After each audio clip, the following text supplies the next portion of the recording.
My name is Ruth Maina from Anaheim, and it's been a miracle because I've had my left foot paining a lot, and it was numb.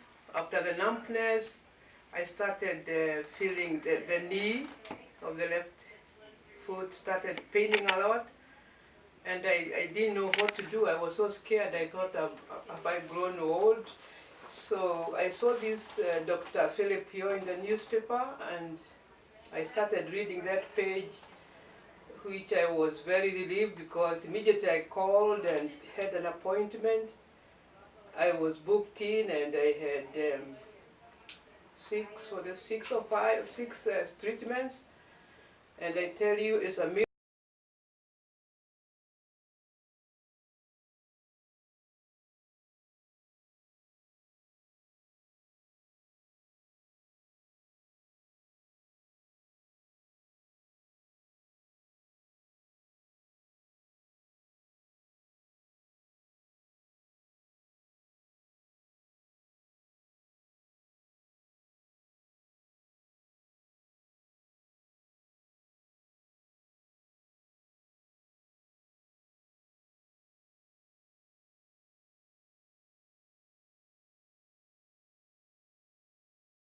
Thank you.